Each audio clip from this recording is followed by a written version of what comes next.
Hey guys, how's it going? John here, once again with another quick tip for you. Today's quick tip is not actually going to be a 1 minute tip because I'll be focusing on two different pieces.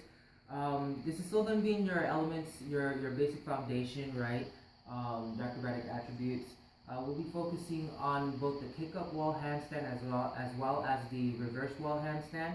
And to connect the two, we'll be utilizing the A-frame position, right? As you can find from Gold Medal Body's elements program.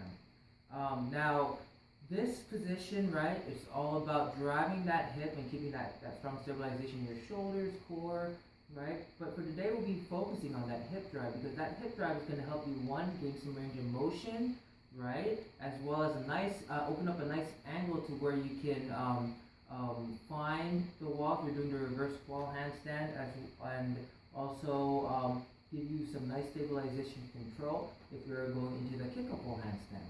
Now, we're going to start off with the kick-up wall handstand because it's going to be a little bit more difficult. What I want you to do is, when you're finding yourself towards the wall, facing towards the wall, right? What you want to focus on is getting your fingers about 4 inches away or so, right? And you want to focus on that drive up. If you can drive yourself up and not create an arc, but get your hips up, your goal is to get your hips up above your shoulders, just like this. Okay, so I'm driving up, it's going towards my shoulders, okay? If I go fully, okay, you want to hold into that position and get those hips up above your shoulders. Now, a lot of times when people are doing that, right, they're going to try to go ahead and drive up with a nice arc. One, because there's a little bit of fear, right, getting that position. And two, because they're not used to the position, right? You'll see something more like this, right?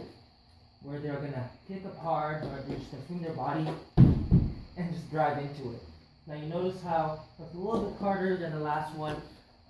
You want to focus really on getting those hips above your shoulders. Okay? Now the next one is going to be the reverse wall handstand, where you're actually walking up the wall, facing away from the wall. A lot of times when people are working on this, you'll see them really have some trouble stabilizing because they're not used to being in this elevated or inverted position. Okay? Trying to hold their core and pelvic floor tight. And a lot of times if you actually extend your body out and lock it from there, it'll be easier to keep that stabilization. In order to do that, you have to have some space to make that happen, right? And that hip up position will allow that space to open up. All you have to do is get into that A-frame position and really focus on driving those hips up. If you can drive those hips up, that'll allow you to open up those hips, open up that space, so you can find that wall and get in that nice, stabilized, inverted position. There you go, guys.